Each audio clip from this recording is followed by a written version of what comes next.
to turn to Matthew chapter 16. Matthew chapter 16. We'll read verses 21 through 23.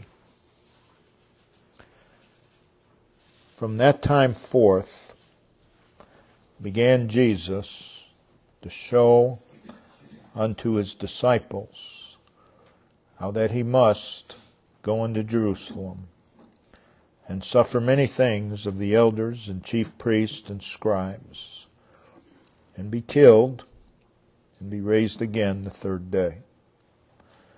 Then Peter took him and began to rebuke him, saying, Be it far from thee, Lord. This shall not be unto thee. But he, Jesus, turned and said unto Peter, Get thee behind me, Satan. Thou art an offense unto me, for thou savorest not the things that be of God, but those that be of men.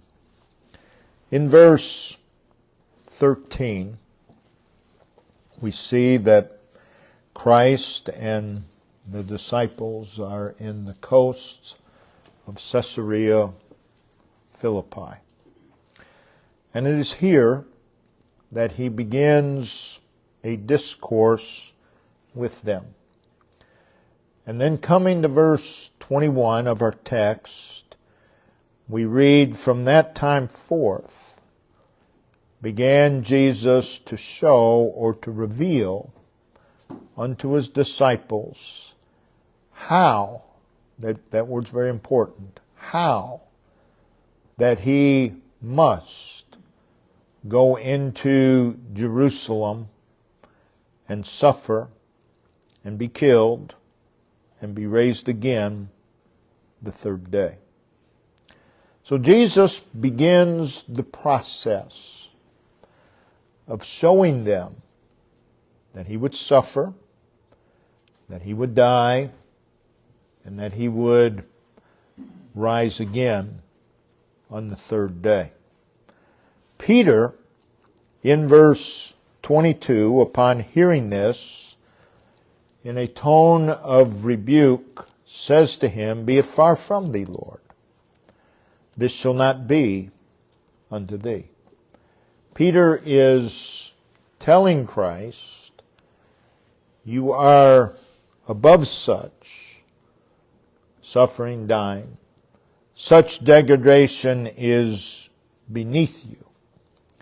So Peter is opposed to the thought of Christ's suffering at the hands of men and dying. Christ, in verse 23, speaks now directly to Peter, no doubt in the hearing of the others. Get thee behind me, Satan. He has described the root of Peter's thought process. And he said, Thou savorest not the things that be of God. The word savorest is the Greek word phroneo, and it simply means you are mentally disposed. That is, Christ is saying, Peter, your mental disposition, your thought process, is in line with Satan and not God. He is telling Peter in the hearing of the rest, you do not have a determination, a resolve, a yearning, and eagerness toward the will of God. Your mental disposition is in line with Satan. In the light of this, we hear Christ say, verse 21, I must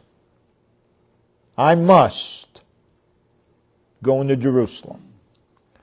So Jesus has declared his obsession, his fixation of heart, his spirit, his attitude toward the plan and will of God. that including suffering and dying at the hands of sinful man. So our subject is Christ's compulsion toward the cross. And we've preached on this many times.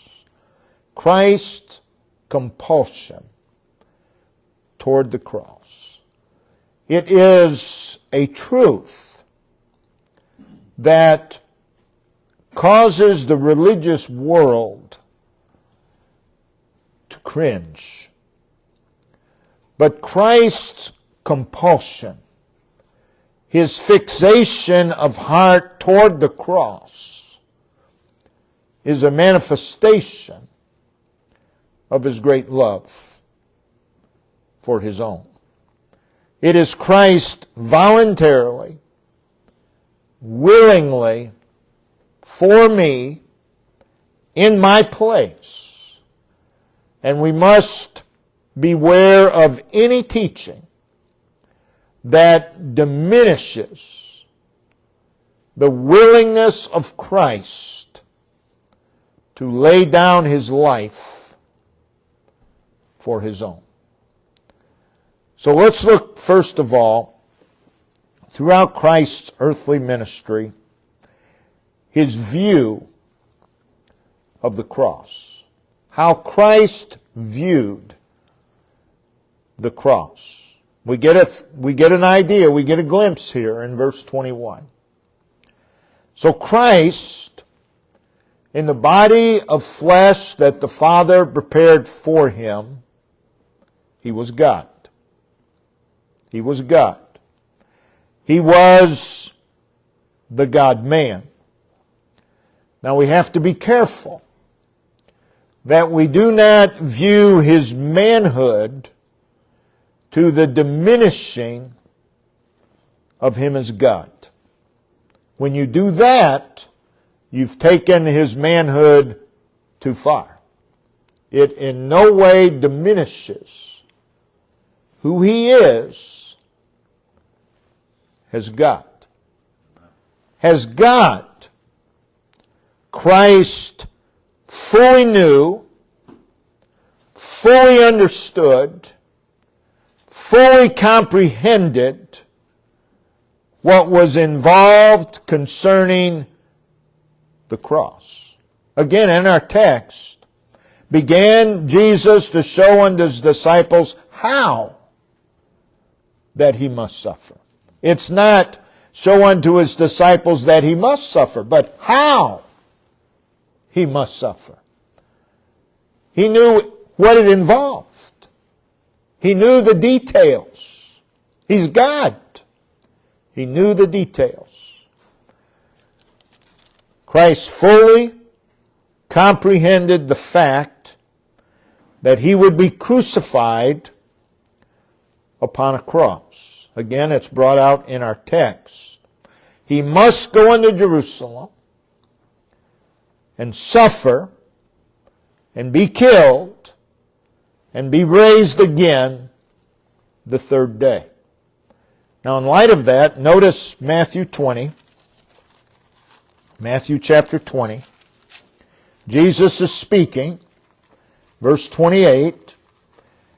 Even as the Son of Man, referring to Himself, came not to be ministered unto, but to minister, and to give His life a ransom for many. So Christ speaks of giving His life. Speaks of the purpose of that. It's a ransom for many. John chapter 3. John chapter 3.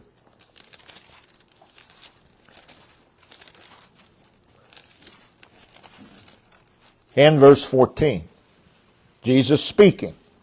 And as Moses lifted up the serpent in the wilderness, even so must the Son of Man be lifted up.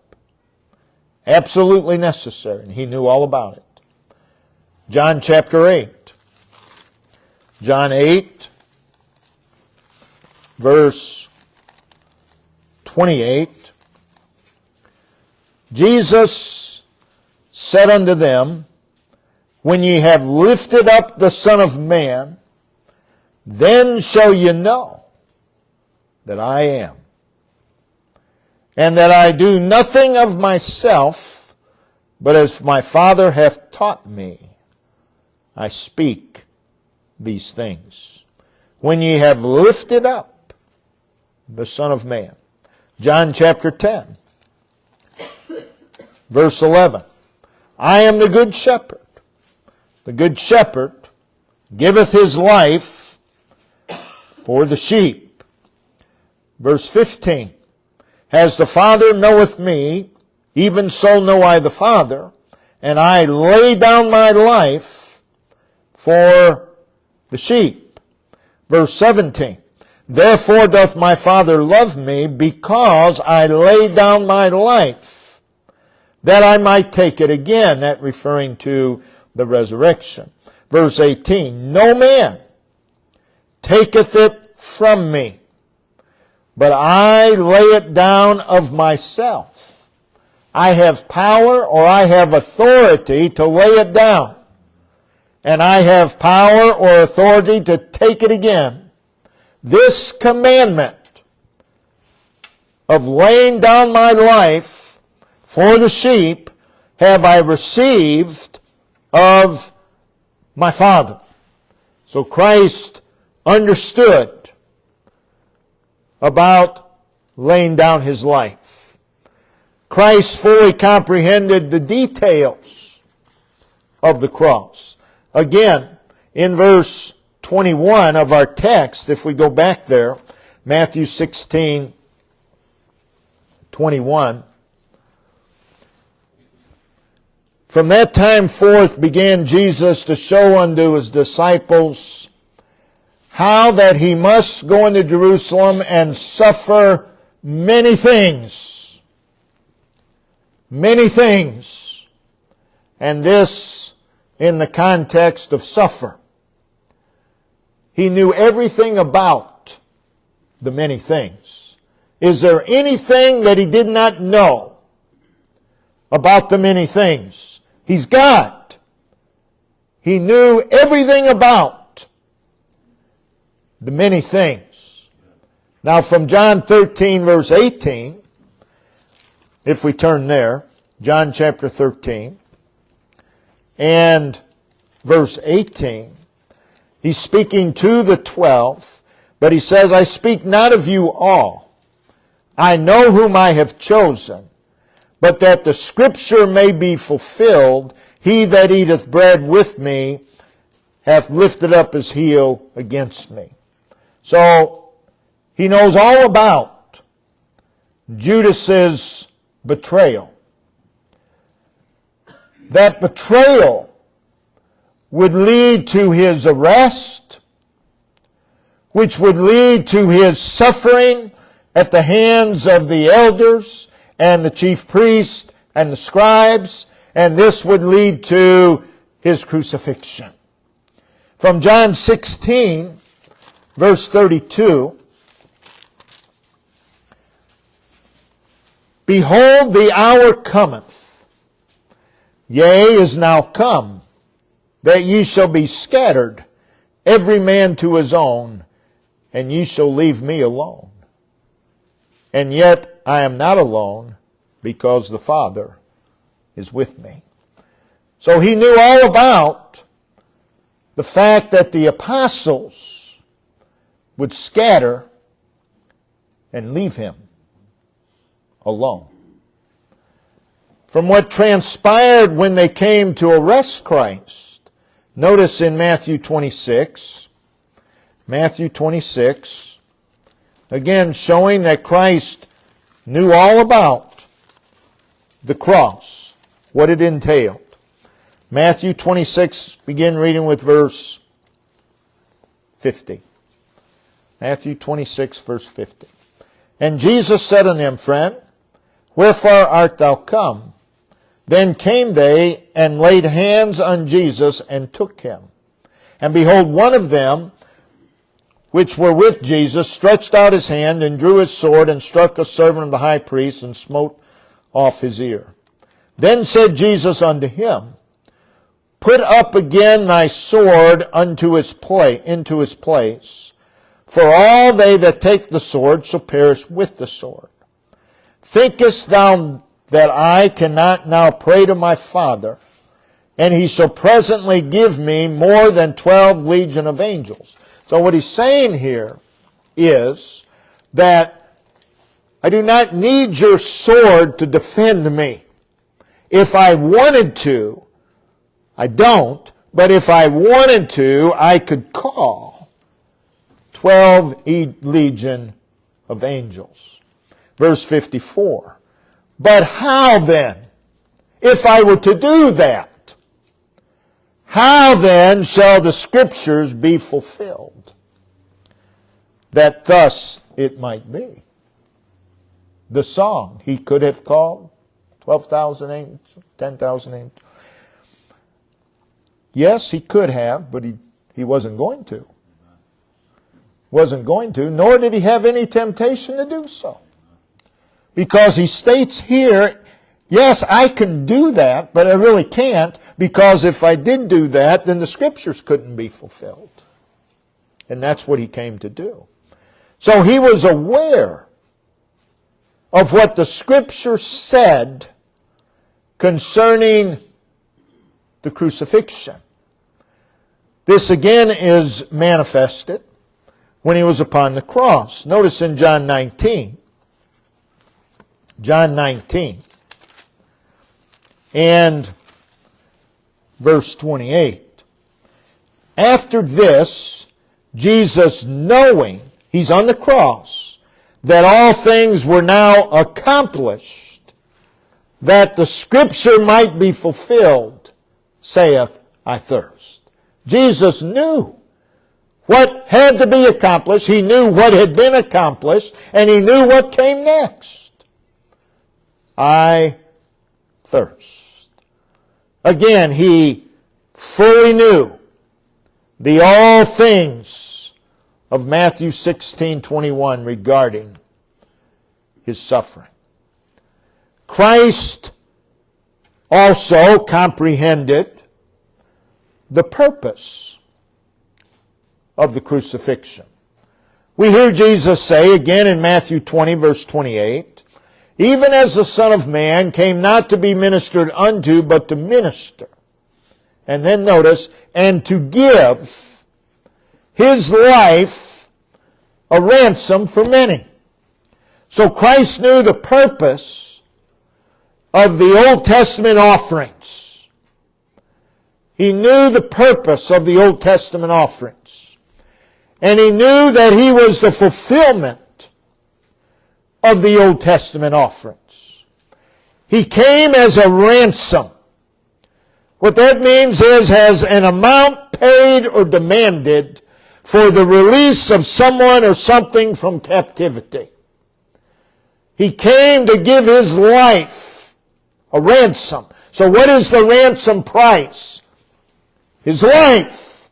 That's the ransom price. Paid for who? The many. To give his life a ransom for many. Who's the ransom paid to? Well, notice in Ephesians chapter 5. Ephesians chapter 5. And verse 2. And walk in love as Christ also hath loved us, and hath given himself for us an offering and a sacrifice, notice, to God. The ransom was paid to God the Father. And it was a sweet-smelling savor.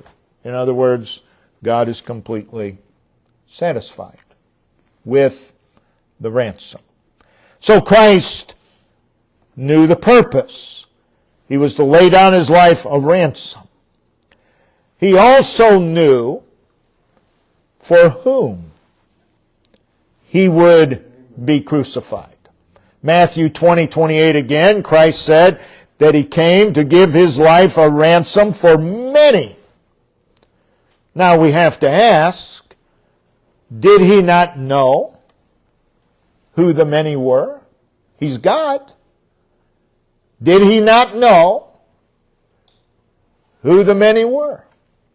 And if someone says, well, no, He really didn't, then they explain to me how come He didn't, without diminishing His Godhead.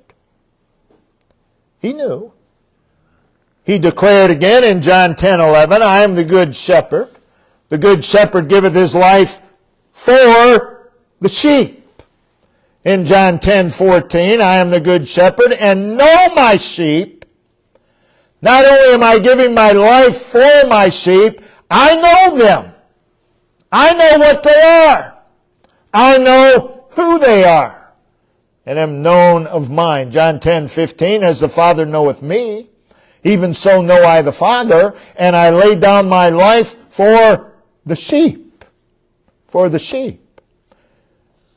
Someone says, well, that's everybody. Well, really. John 10, verse 26, notice what Jesus said to the Pharisees. Ye are not of my sheep. I lay down my life for the sheep. He didn't just say that once. He said it repeatedly. And then He turns to the Pharisees and says, ye are not of my sheep. Jesus knew for whom He was going to lay down His life. That means that when Jesus Christ walked this earth, I was upon His mind. He came to lay down His life, and He did so for me. Again, this is not just a general ransom, a universal, ineffective ransom, but it's specific. I lay down my life for the sheep. We see this in His prayer in John chapter 17, which was just prior to His arrest. Jesus was very cognizant of those who He would be laying down His life for, and He repeatedly referred to those whom the Father had given Him. Verse 2, verse 6, verse 9, verse 11, verse 12, verse 24. There in John 17. These are the sheep. These are the sheep. Christ viewed His crucifixion as a work given to Him of the Father to accomplish. God the Father prepared a human body for Jesus Christ. And everything God does, He does with purpose and design. God prepares this body for Christ with a very definite purpose and a very definite design. And Jesus Christ, who is God in flesh, voluntarily took upon Himself that God-prepared body, and He came to this earth to do the work that the Father had sent Him to do. He came from heaven to earth with a definite work to accomplish. Jesus said to Joseph and Mary in Luke 2 verse 49, my meat is to do the will of Him that sent me and to finish His work. And He told the apostles in John 4 verse 34, I must work the works of Him that sent me. I must. I have to. It's my obsession. It's my fixation of heart. And again to the apostles in John 9:4, I must work the works of Him that sent me. So He was mentally disposed to do that work. Which brings us back to our text in Matthew 16. Peter was not mentally disposed toward the will of God. Jesus was. Was there ever a time when Jesus was not mentally disposed to do the work that God the Father sent him to do? And if one answers, yes, there was such a time, then again my question is, why? Why wasn't Jesus mentally disposed to do the work that God sent him to do? Jesus was always mentally disposed to do the work that God sent him to do. There was a determination, there was a resolve, there was an obsession, there was a fixation of heart toward the work that the Father gave him to do. It is not some work that he's trying to get out of. It's not some work that he's trying to avoid. He's God, and he came to do this work. The chief work that he came to do is revealed in his name. Matthew 1:21, thou shalt call his name Jesus, for he shall save his people, synonymous with his sheep, by the way, from their sins. So that was the chief aspect of this work, was to save. Now, involved in the work of saving is the crucifixion.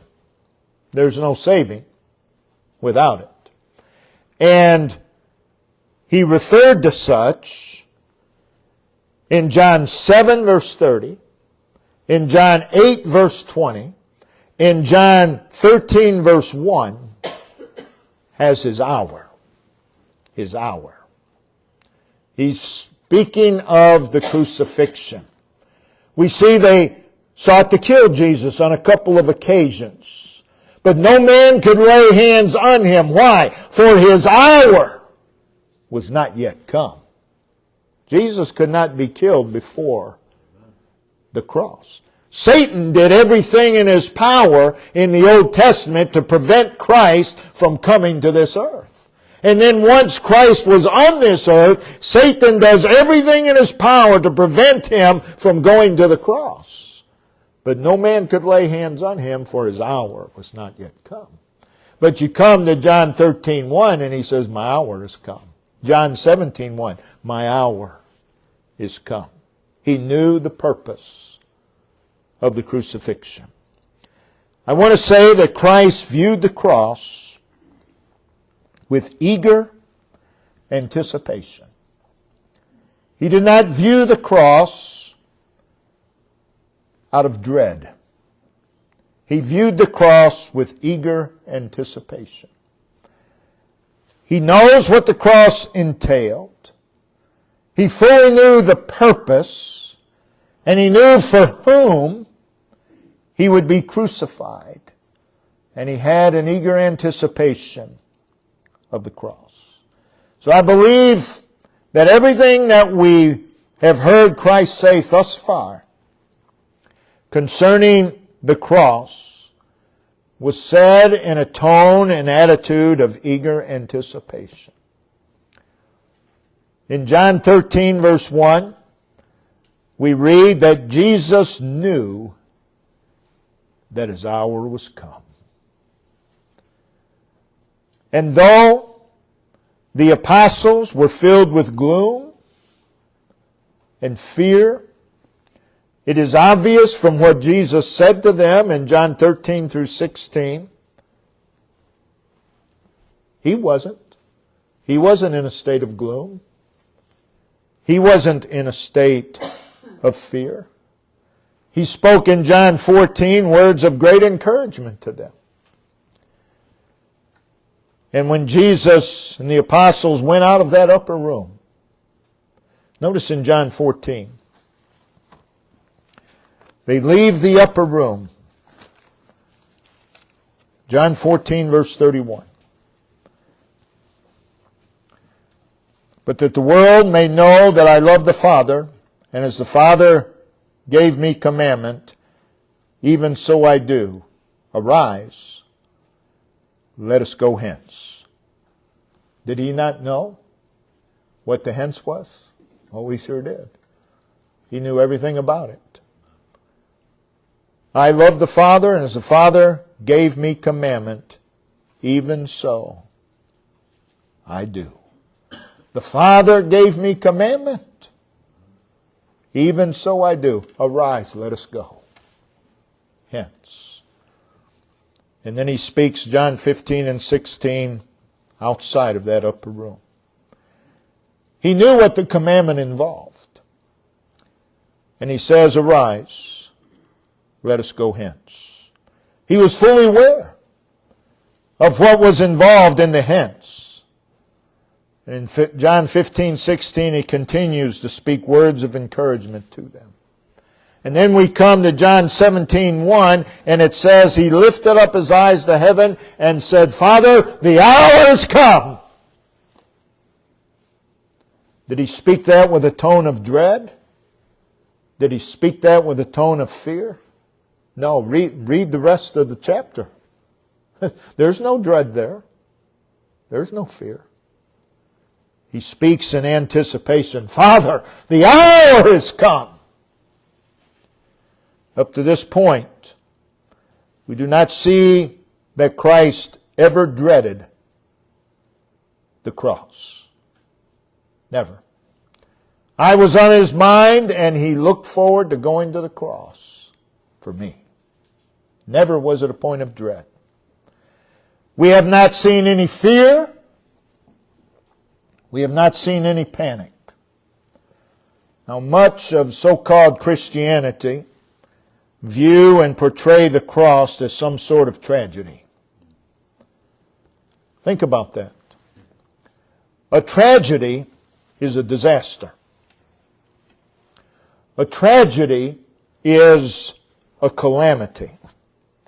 A tragedy is a catastrophe. Is something that has a disastrous conclusion.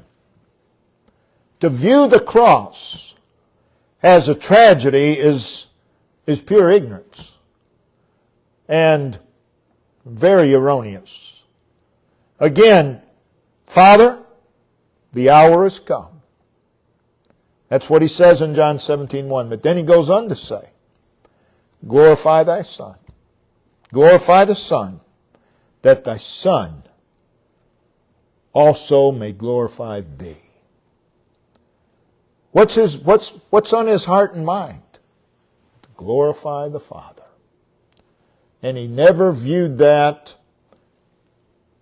from a sense of dread. Following Christ's prayer in John 17, which as you read that prayer, there's a tone of anticipation and victory all the way through. We then come to John 18 and verse 1. When Jesus had spoken these words, he went forth with his disciples over the brook Kidron, where was a garden, into the which he entered, and his disciples. Now Jesus is in Gethsemane, anticipating going to the cross for a people, laying down his life as a ransom for the salvation of their souls. And we come to Matthew 26:36. This is Matthew's account.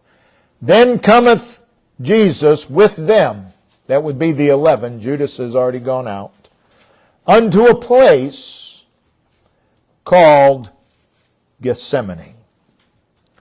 Mark, in his account, Mark 14:32, says the same. And they, Jesus and the 11, came to a place which is called Gethsemane. Luke, in his account, Luke 22:39, says that he came to the Mount of Olives, and his disciples, the 11, also followed him. And then in verse 40 of Luke's account, we read, and when he was at the place. So from the four accounts, we learn that Gethsemane is a garden, in the vicinity of the Mount of Olives. And we read in John 18:2 that Jesus oftentimes resorted thither with his disciples. That's how Judas knew where Jesus would be. They often went there. So there's Jesus in a garden called Gethsemane. And Jesus and the 11 arrive at Gethsemane, and Jesus said to them in Matthew 26:36, "Sit ye here." No fear, no panic. He knows exactly what's going to happen, while I go and pray yonder. He then, in verse 37, took with him Peter, James, and John. So there's Jesus and these three. And then we read in verse 37 of Matthew 26, "And Jesus began to be sorrowful and very heavy." That word sorrowful means deeply grieved. It is a sorrow that goes into the innermost parts of his being. It speaks of affliction. It speaks of anguish of soul. The word heavy means to be painfully troubled, to be tormented and tortured. So this is not physical pain, but inward pain of heart and mind. Now Mark says in Mark 14:33 that as Jesus walked with Peter, James, and John, that he began to be sore, or painfully amazed, or astonished, and to be very heavy, troubled, and tormented. Feeling this sorrow, feeling this torment, he says to Peter, James, and John, "My soul is exceeding sorrowful." That is, I have a sorrow that exceeds sorrow, even unto death. Now everybody assumes, and it's erroneous, because it doesn't fit. Jesus now begins to dread the cross. Jesus begins to fear the cross. No, I don't think that's it at all. Affliction, anguish, grief, torment was engulfing him. He says that he was so engulfed that it was even unto death.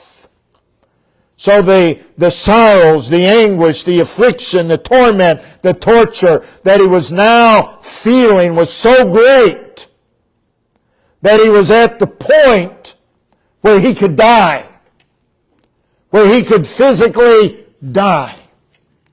A death before he got to the cross. That's what Satan wants. Because there is no salvation if there's no crucifixion. Satan does everything in his power to kill Christ. And Satan in Gethsemane is doing everything in his power to kill Christ.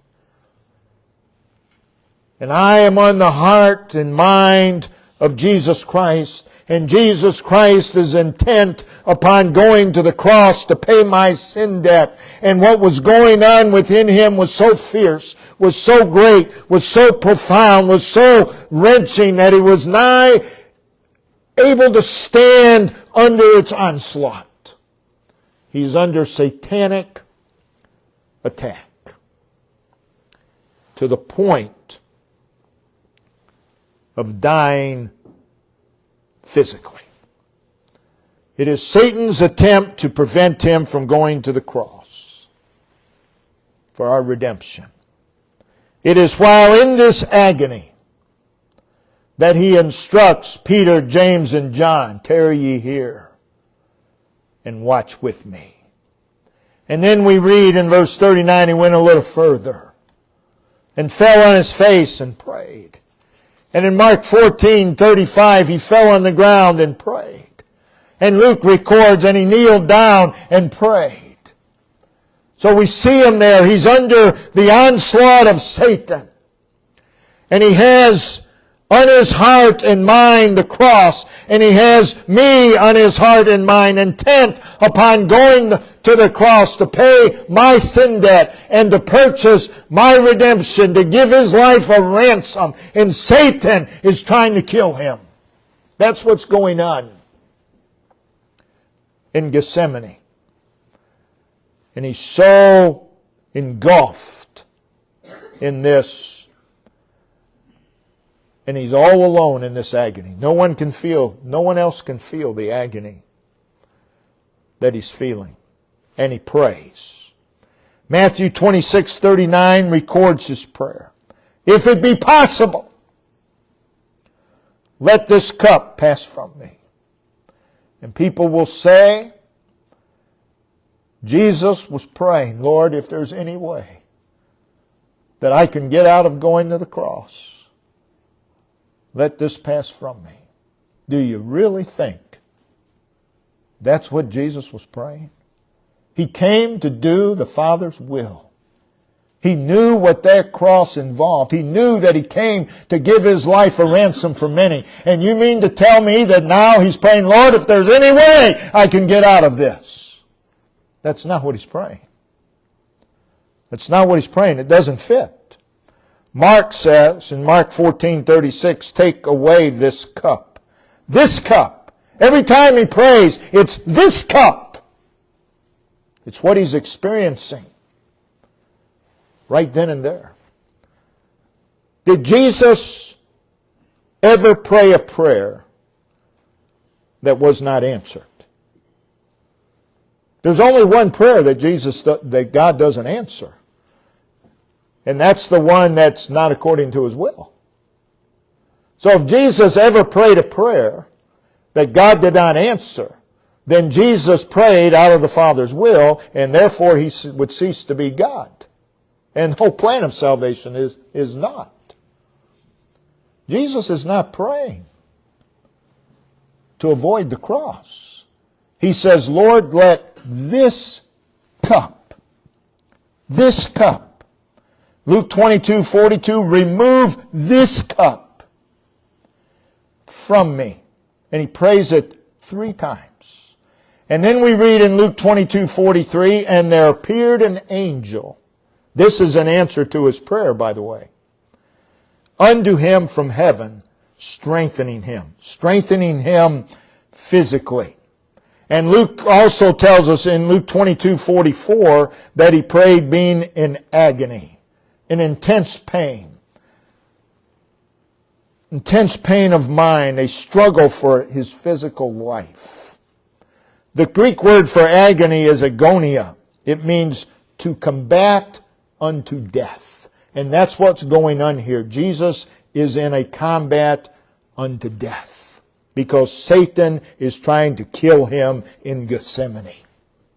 And Jesus prays, let this cup pass from me. Let this cup, what he was experiencing right then and there. And it says that his sweat was, as it were, great drops of blood falling to the ground. As it were. Jesus did not sweat blood. That's not what it said. As it were.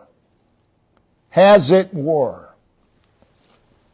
His prayer, let this cup pass from me. Take this cup from me. Remove this cup from me. Lord, if it be possible, to avoid the cross, let it be. No. That's not what he's praying. Christ never had a thought or prayer contrary to the Father's will.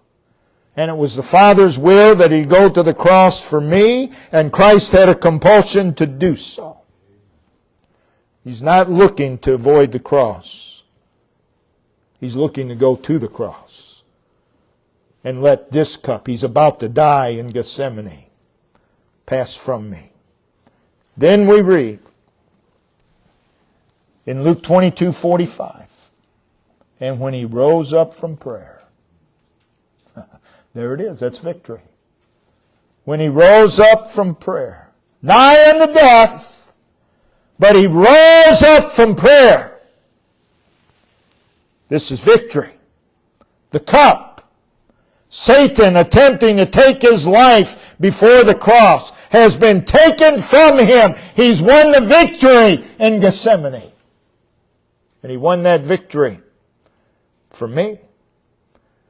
And that's where we read in Matthew 26. Notice if we turn over there. Matthew 26. After he rose up from prayer. Verse 45 and verse 46. Then cometh he to his disciples, and saith unto him, Sleep on now, take your rest. Behold, the hour. There it is again.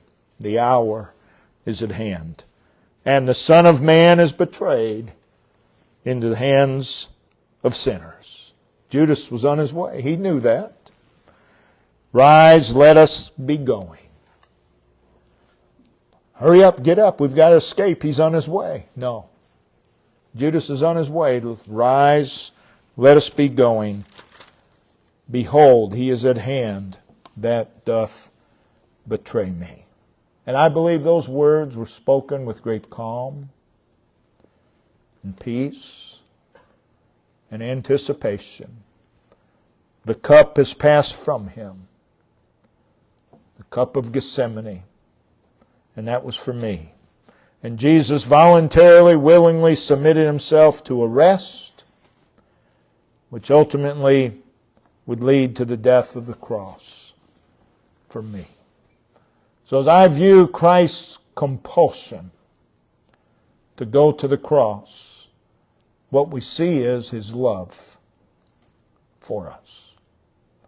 His love, his absolute determination to pay my sin debt.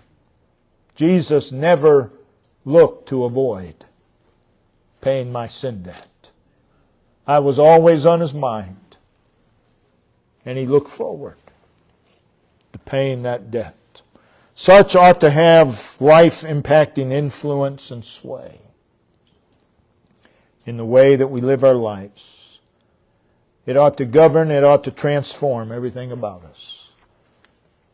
That Jesus came to die, came to lay his life down for me.